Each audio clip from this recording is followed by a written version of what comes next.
外面为何如此喧闹？是啊，怎还有雾气相撞之声？彩玲，你去外面打探一下。是。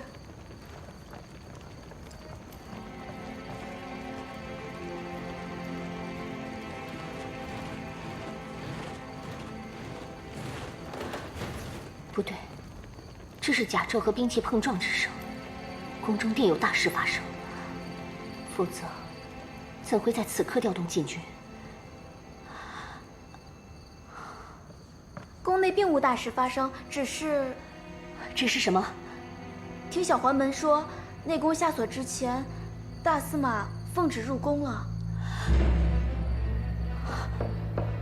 陛下，此乃无稽之谈，望陛下万不可被此等流言所蒙蔽。哼，他人之言并非空穴来风，岂是你一句无稽之谈就能搪塞朕的？不错，臣在定州任职时，确有调动人手寻找藏金，但此举是为了将那批不义之财献于陛下。只是那宇文护乃一世枭雄，怎会让我们如此轻易便找到藏金之处呢？臣寻找多日未果后，深感此举太过劳民伤财，便终止了行动。若陛下还有疑虑，亦可将禀报此事之人召来，与臣当面对质，看看臣究竟是在何时、何地，又找到了多少藏金。照你这意思，是在说朕构陷于你？臣不敢。臣的本意是陛下误会了臣，绝非构陷。误会？那你的意思是，朕是非不辨？陛下您看，误会往往由此产生，或因一方未完全说清楚自己的意思，亦或是另一方未完全理解其所言之意。两人即便面对面说话，都极易产生误解，何况是于他人之口听闻关于第三者之事。陛下，正所谓积毁成山，三人成虎。臣兢兢业业，拳拳之心日月可见，望陛下明察。行了，你怎么如今越发唠叨了？陛下，臣是担心陛下因臣之事夙夜在宫，有损龙体，因此斗胆解释了几句，还望陛下恕罪。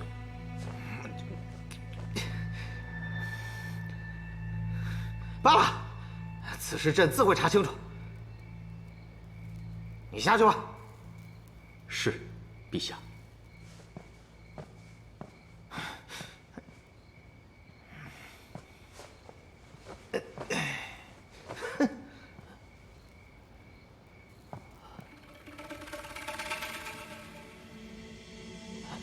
陛下，梁监似有所察觉，竟回答的滴水不漏。皇宫内院不如直接将他……直接什么？直接什么？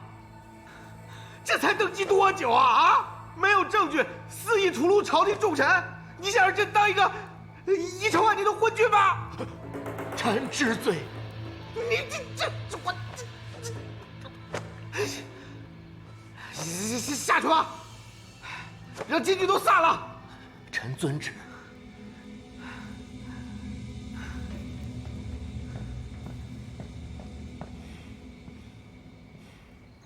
皇后慢点儿，再慢就出大事了。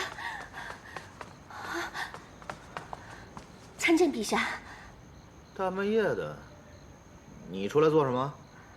陛下，臣妾的父亲呢？走了。陛下，深夜宣家父进宫，所为何事？此乃国事。既是论国事，为何要调动禁军？杨丽华，你如今连朕的事情都想管啊？陛下的事，臣妾管不了，但此事并非只关乎于陛下，更关系到我父亲。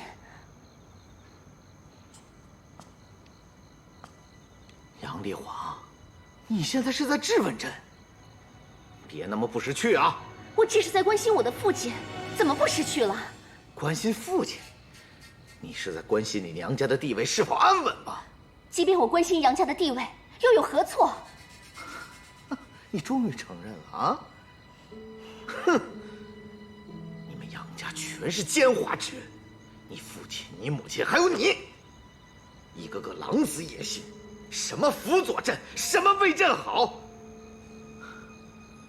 还有，你嫁给朕，也是早有预谋的吧？早有预谋？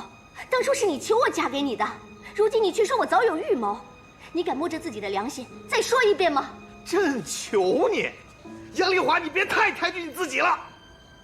你以为朕还得仰仗你不成？啊？你信不信？朕现在就便废了你这个皇后！废呀，不就是废后吗？即便是杀头，我杨丽华也没有什么可怕的。好，好，这可是你自找的。今日我不但要杀了你，还有你们杨家，一个也跑不了。夫人，大事不好了！夫人，大事不好了！发生何事了？宫里传来消息，说皇后与皇帝大吵，皇帝要废后，还要灭了杨家。怎么会这样？可有大郎的消息？郎主至今未归。福叔，快备马，我要进宫。夫人，形势未明，此时进宫太危险了，不如等郎主回来再做商议。大郎与丽华尚在宫中，我怕他们出事。夫人，我意已决，快去备马。是夫人。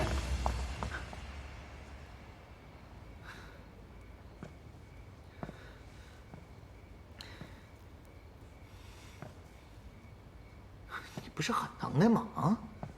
怎么了？不说话了？你不是什么都不怕吗？你说话呀！你若是想求朕饶了你，便好好求；你若认错的话，朕便饶了你。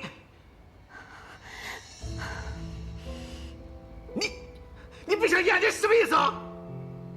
你不想见朕吗？好，朕，陛下，陛下，放手！好，今日朕就成全你，朕便赐你一死，你死了便无需再见到朕了。刀在此，是要朕帮你，还是你自己来？陛下，陛下，请陛下刀下留人。独孤伽罗，你教出来的好女儿啊，如此大逆不道，还对朕口出妄言，怎么，你还敢来为她求情啊？啊！陛下，丽华的为人，臣妇清楚。除了性子倔强，丽华对陛下从来都是情深意重。若她不慎失言冒犯了陛下，想必也是无心之过。你无需多言。杨皇后目无君主，若朕今日不严惩，这后宫规矩何在？陛下，丽华有罪，但罪不至死。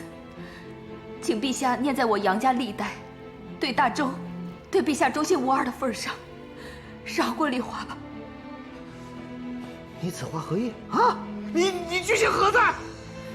你居然敢搬出杨家来威胁朕，是不是？好，朕告诉你，今日不但杨皇后得死，你们整个杨家都得死！陛下，请陛下恕罪，臣妇一时心急，口无遮拦，请陛下恕罪。丽华冒犯陛下，是臣妇教导无方，若有罪，臣妇首当其罪。臣妇甘愿领罪，只请陛下饶过丽华，饶过杨家，请陛下恕罪。母亲，请陛下恕罪，请陛下恕罪，请陛下饶过丽华，饶过丽华吧。自己寻死，朕只不过是成全他。陛下，陛下，你好好看看，这是丽华呀，这是当初被你捧在手心的丽华呀。你们自幼便相识，长大后又重逢。陛下可曾记得，曾经说过非丽华不娶？丽华心里是有您的。想当初陛下出征吐谷浑，他日夜为你忧心，你们心中明明记挂着彼此，却为何要彼此折磨呢？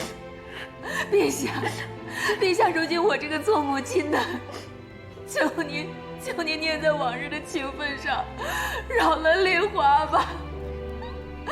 第一，从今以后，你心中只可以有我一个人，对我一个人好，就像我父亲对我母亲那样，忠贞不渝。从今以后，我的妻子只有你一人，至死不渝。请陛下恕罪，请陛下恕罪，陛下，请您饶了丽华吧，饶了她吧，请陛下恕罪。好了，将杨夫人扶下去吧。谢陛下开恩，谢陛下开恩。母亲。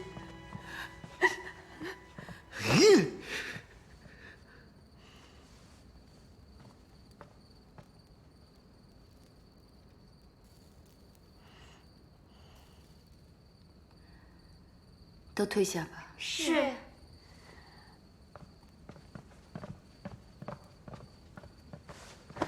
母亲，是我害你受苦了，我不该与他发生争执的。母亲知道，你不是个冲动的孩子。若非万不得已，你定不会与他发生冲突的。如今我总算体会到何为伴君如伴虎了。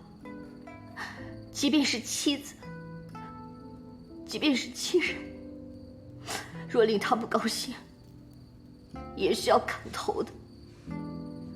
我如何能想到，当初那个待我情深意重的宇文赟，如今是如此暴虐的皇帝。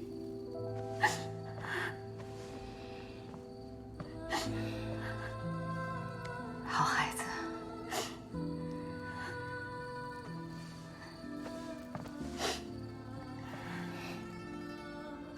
其实母亲心里明白，这身为帝王，有哪一个会不变心的？只是母亲心中尚存侥幸，以为他爱你，疼你，无论如何，他都会好好待你的。母亲或许以为，天下所有的男子，都会像父亲一样，专情忠贞地对待妻子。可是母亲，我不怪你，嫁给他是我自愿的。母亲，你说我现在该如何是好呀？我不知道该怎么面对他，那个人我再也不想见到了。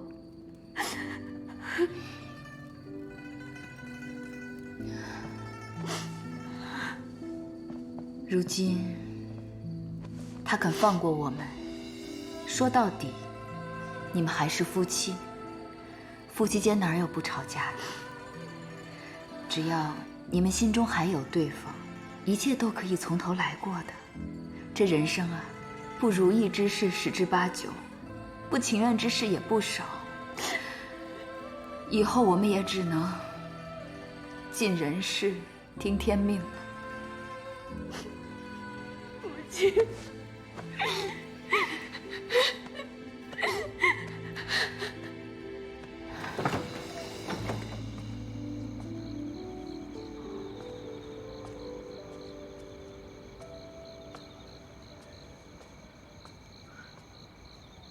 伽罗，你的头……没事，只是摔了一下，并无大碍。好好的怎么会摔了呢？大嫂，大嫂，大嫂，听说皇帝要废了丽华，还要灭了杨家，你进宫求情，磕得头破血流的，到底所为何事？你快与我讲讲，我都好奇死了。伽罗，你是不是有事瞒着我？没事，都过去了。大嫂，你就快说吧，大哥他肯定也想知道的。你若不跟我说实话，我立刻进宫。我们回屋说吧。哎，别回屋说呀！即便你现在不说，我明日也能从别处打听到的。大郎，你去哪儿啊？我跟皇帝讨个说法呀。此事好不容易才消停了，为今之计是保持冷静。就是啊，大哥，大嫂好不容易才劝下来的。你若是又去点一把火，我那皇帝侄子非把咱们都杀光不可。无碍的，我这点小伤，若能平息此事，也是值得的。皇帝是我自幼看着长大的，他的脾性我也略知一二。我今日若非如此，他是不会轻饶丽华和杨家的。江罗，你为我们杨家付出的实在太多了，是我欠你的。夫妻之间不说欠。哦，没热闹可看。走了，宝莲，走了。对了，大郎，方才皇帝宣你入宫，他可有为难你？哦，皇帝似乎发现了我们藏金一事，言语之间颇多试探。看来今日之事只是个开始，我们需尽早做打算了。我们回去吧。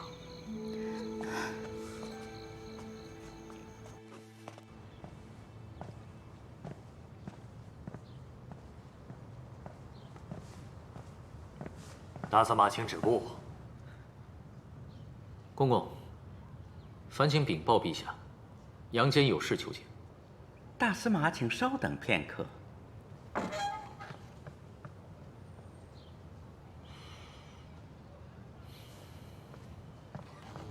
大司马，陛下有请。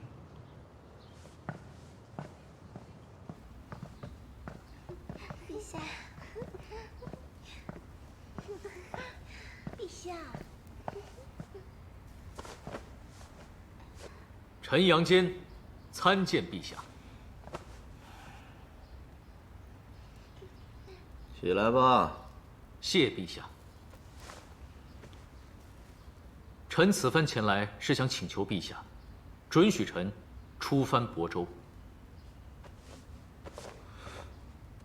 出藩？为何呀？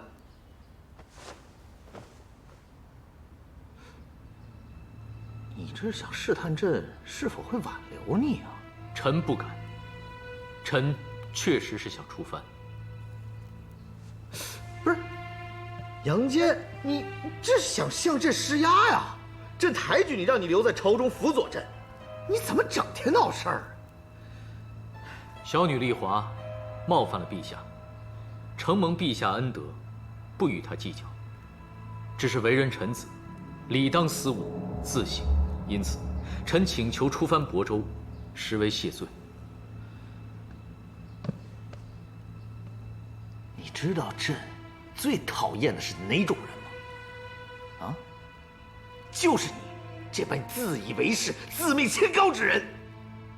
朕既已答应饶恕你们，你们就应该好自为之，安分守己。你已经闹着要出藩，怎么着？你是想要证明朝中若是少了你，朕便会一事无成了？无需证明。朝中人才济济，有我无我，并无分别。况且，杨坚对陛下忠心不二，不敢有其他想法。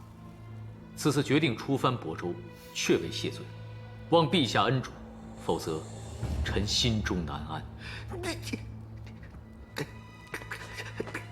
你这要气死朕呐！杨坚不善言辞，常惹陛下生气而不自知。若能出藩，陛下便不用再听到臣的愚昧之言。望陛下恩准。好。亳州是不是？那个苦寒之地？正是。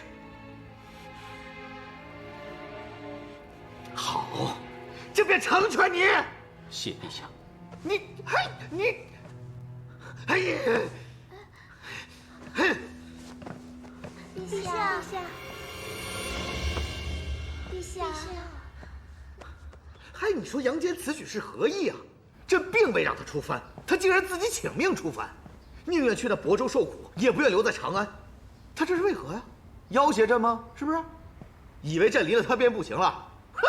索性让他滚得远远的，朕还眼不见心不烦呢。万万不可呀，陛下！藏金一事尚未水落石出，这杨坚一去，就如飞鸟入林。若想再查藏金一事，就难如登天了。哎，朕已经3番4次的试探过杨坚了，可他并不知情啊。哎，派人监视杨家也有数月了，有何收获吗？一无所获。那不就说明杨坚对此事真是不知情啊？那我还留着这么一个不知趣的人在眼前做什么？陛下，还请三思。好了，朕意已决，替朕传旨，命杨坚总管亳州。是。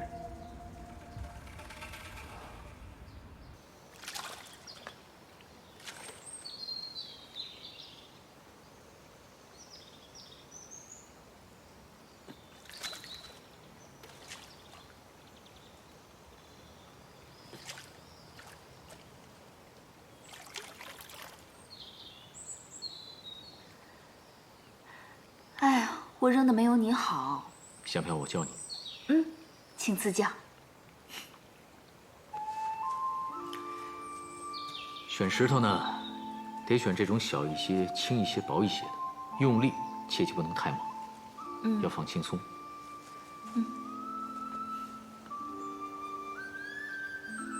放轻松。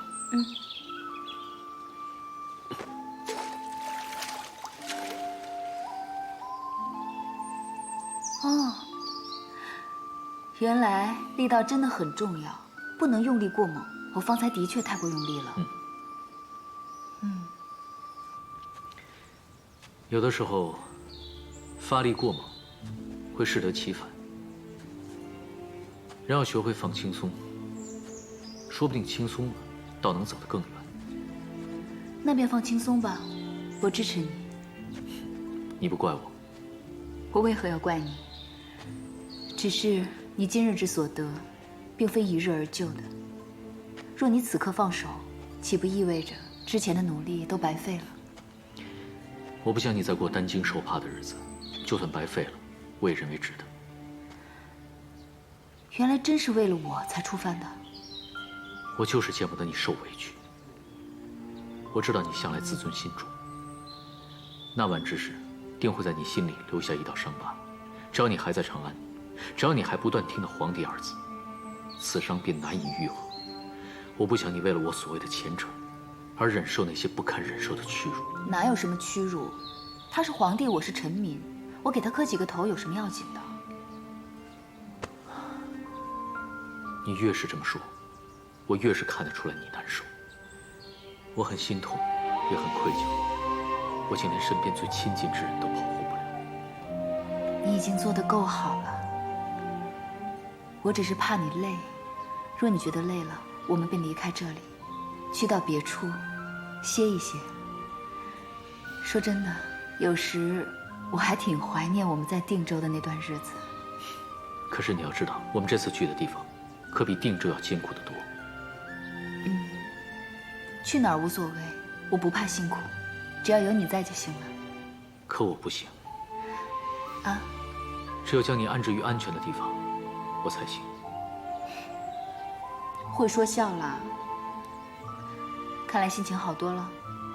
看到你笑，我所有的气都没了。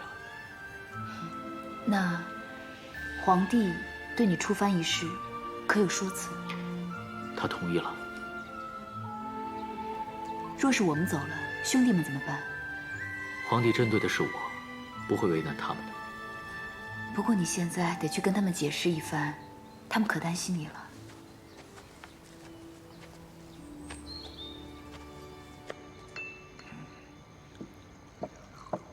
你们是真的又要走啊？这圣旨都颁了，还能有假吗？我真是拿你们两个没办法。高大哥，这也不是第一次了，你应该习惯了，怎么还如此伤感啊？你居然说的这么轻巧，你以为人人都像你们一样没良心呐？正因为这是第二次，才令人心中不快啊。当今这皇帝，与先皇真是父子。哎，千万不可这么说，他们就快启程了，你别给他们招来祸端。行行行，我不说。我这不就是气不过吗？你说这三番五次的逼着人离开长安，死心塌地的效忠于他，可是呢，到头来却落个不好。哎，这酒你就别喝了，喝多了又该口出妄言了。朝中之事不就是如此吗？他们出去避一避也好。高大哥，我与伽罗都认为，眼下离开长安，四处游历散心，过几天逍遥自在的日子也未尝不可。你无需太过操心。行，我不操心了，行吗？我是替你们不值啊！你们倒说起我的不是了，连酒都不让我喝了。喝吧喝吧，你喝完了，我再将你的嘴缝上，行吧？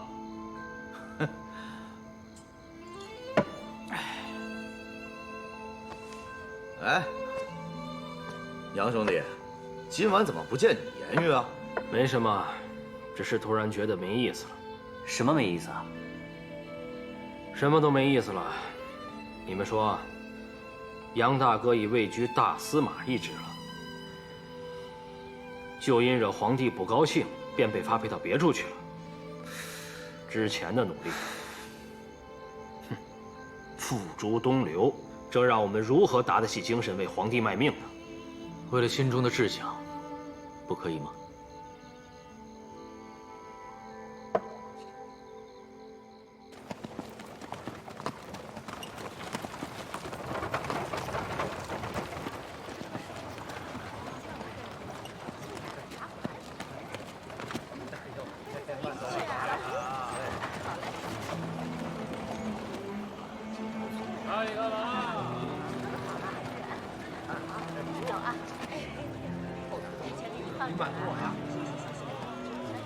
大嫂，这便是你说的苦寒之地啊！我看这都快赶上长安了。之前听说亳州常遭水灾，以为会令发展受阻，不曾想此处竟这般繁荣。将水患治好了，再加上一些举措，自然就发展好了。哦，你似乎很了解啊。那倒不是，之前樊刺史去过长安，同我略有交流，否则我也不会主动请求出犯亳州的。看来大郎是早有打算，将我们都蒙在了鼓里。如今亳州变化如此之大，也有杨总管您的功劳。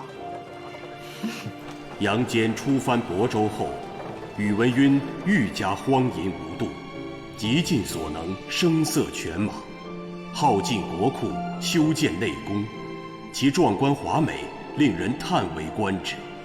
宇文赟唤来众多大臣，与其一起终日花天酒地，一派靡靡之相。皇帝终日淫乐，无心政事，他已经不是我认识的那个宇文赟了。如今三后得宠，我这正宫皇后之位岌岌可危。虽然手中有产儿的恩养之权，但产儿尚小，未来的变数太多。你不想见朕是吗？好，今日朕就成全你，朕就赐你一死，你死了便无需再见到朕了。刀在此，是要朕帮你，还是你自己来？我不能再任人宰割而无反抗之力。要想把命运掌握在自己手中，必须穷则思变。若产儿早一日登上皇位，彩玲，皇后，我要你帮我做件事。但凭皇后吩咐。我要你悄悄放出风声，将皇帝的荒淫之行公诸朝臣。皇后，这是为何？这消息若是传了出去，朝廷必会大乱。我要的便是这个结果。只有这样，我才能挟群臣之力，逼皇帝让位于产儿。从此，你我也无需再看别人的眼色了。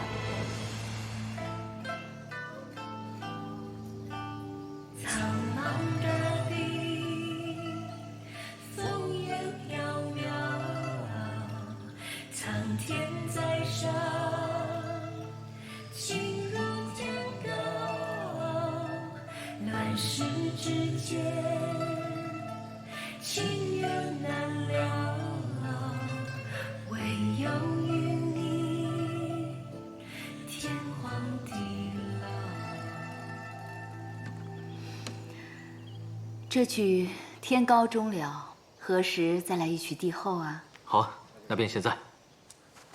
唉，真是变成神仙眷侣一般啊！就是啊，敢问二位神仙，可还记得你们的老友啊？什么老友啊？高大哥与杨素大哥来了。真的？那还不快带我去看看？来。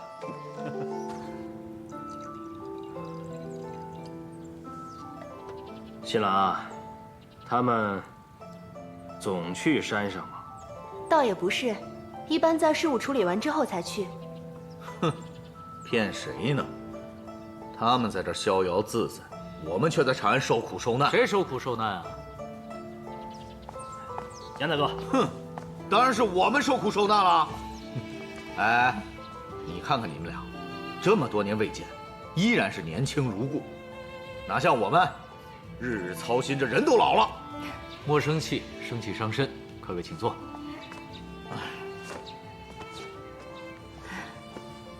几年不见，高大哥这是憋了一肚子的委屈啊。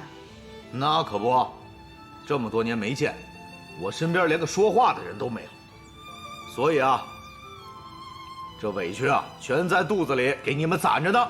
哼，看来是我们做错了。还笑得出来啊？这天都要塌下来了。好吧，那你倒是与我们说说，到底发生了什么事？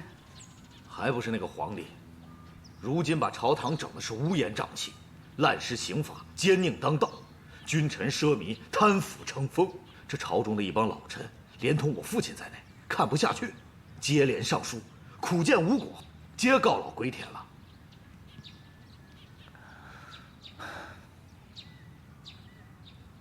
哎，你们倒是说句话呀！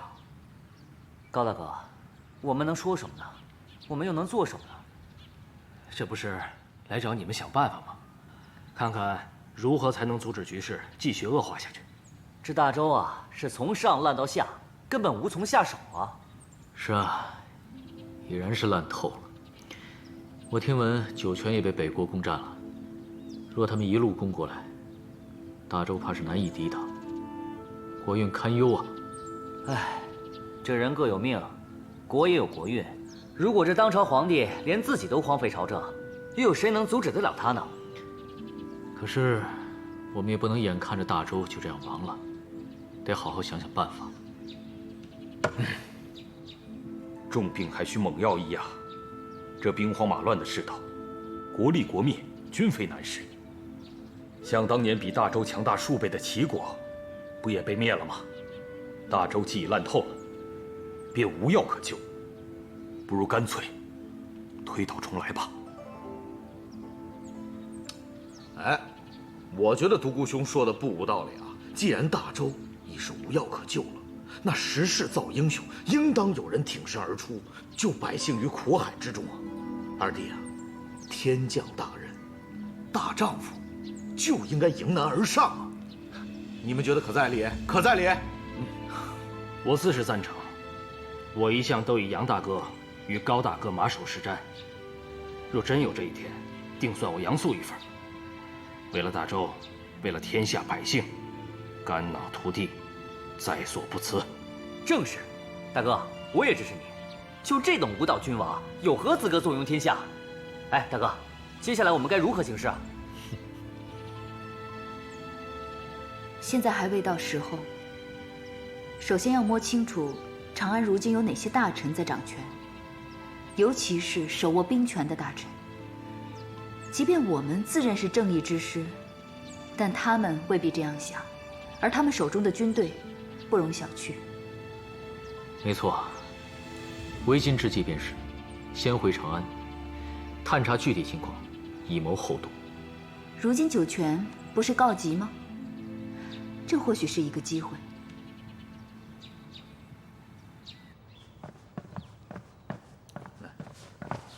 二位将军，请止步。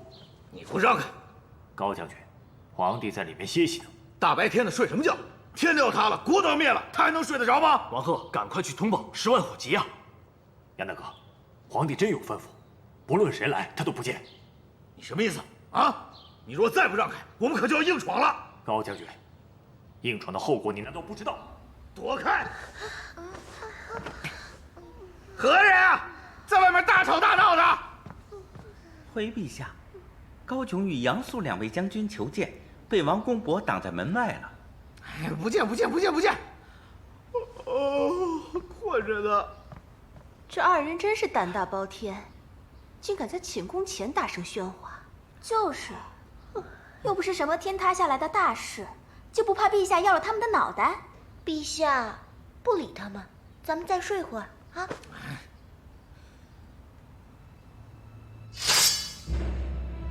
你还想跟我动手是不是？高将军，别逼我们动手，在寝宫前动手，皇帝要是追究起来，你可担待不起。我不会容许你们在这里胡闹。呵，把刀收起来。吵什么？这么大声干什么？参见陛下。陛下，天确实要塌了，九泉告急，还请陛下派兵前往。怎么又是打仗的事儿啊？你们这些武将为何总喜欢打打杀杀的呢？陛下，若置九泉于不顾，那无异于向北国低头啊！以后如何立国于世？如何向列祖列宗交代？这江山可都是先人们辛辛苦苦打下来的呀，不能就这样放手啊！是啊，陛下，若放弃九泉，便是放弃西北方的军事重镇，北国便可畅通无阻的南下。到时恐怕失去的不仅是九泉，而是整片国土啊，陛下！先起来。北国这2年确实对我大周虎视眈眈。那高将军，此次出征领兵将领何在？回陛下，臣认为这一仗关乎大周的尊严，非胜不可，故臣推荐杨坚为主帅，率兵讨伐北国。怎么又是杨坚？我大周朝中无人可用了吗？陛下，杨坚多次与北国打交道，若他挂帅，实纳就问。他？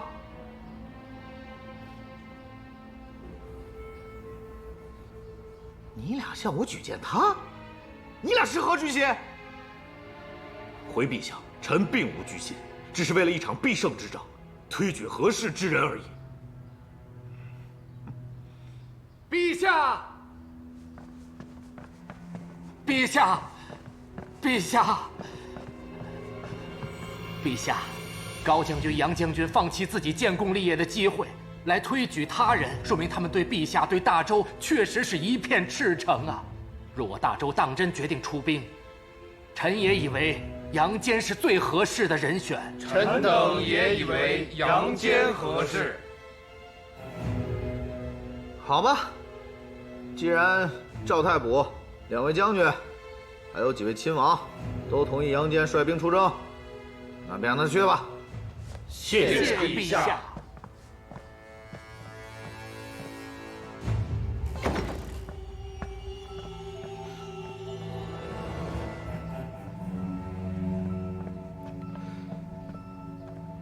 这个赵越怎又突然支持杨坚出征了？以我对他的了解，定是在打什么主意。他要敢使坏，我第一个饶不了他。静观其变吧。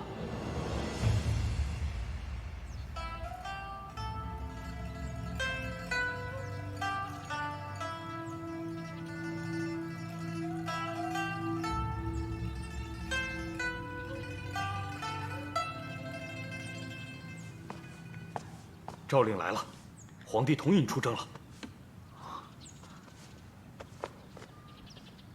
太好了，我要跟大哥一起去打仗。我也要去，必定将那北国赶出大周。怎会如此之快？照皇帝的性子，恐怕不会这么快便同意启用大郎的。你在担忧什么？眼下前线战事告急，皇帝并不傻，自然知道该早下决定。若当真如此紧急的话，皇帝也不会等到此刻才出兵了。哦，对了，我听说赵越等人本是反对出兵北国的，但一听高炯、杨素举荐大郎，竟又支持大郎出征了。这问题便出在赵越身上。赵越以前都是与你为敌的，为何突然就同意启用你了呢？这其中必有诈。大郎，要考虑清楚。无妨，一切只要见机行事便好。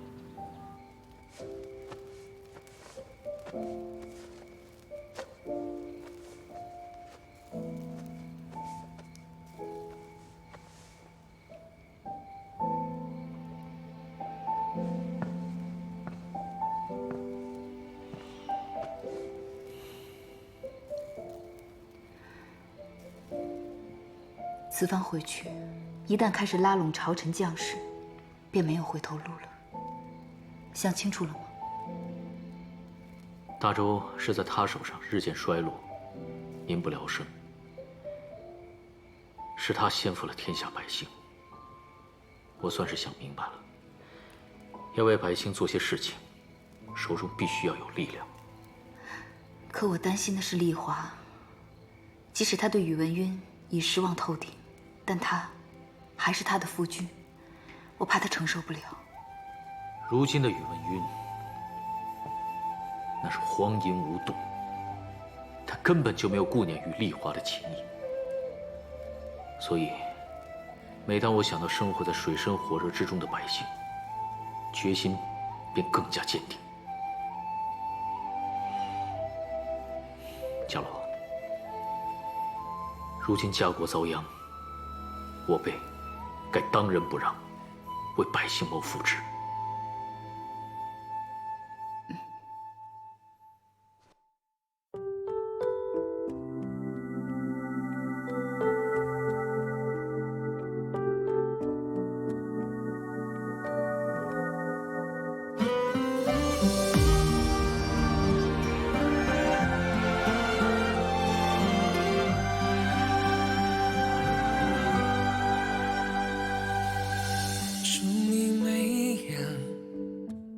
风雪，问大雨滂沱的昨天，思念蜿蜒，幻化成劫，时光悄悄走笔飞燕。要不是寂静寂寞的荒原，掌心延伸一片蓝天，两只手怎么会紧紧相牵，握成永远。在凡尘俗世与你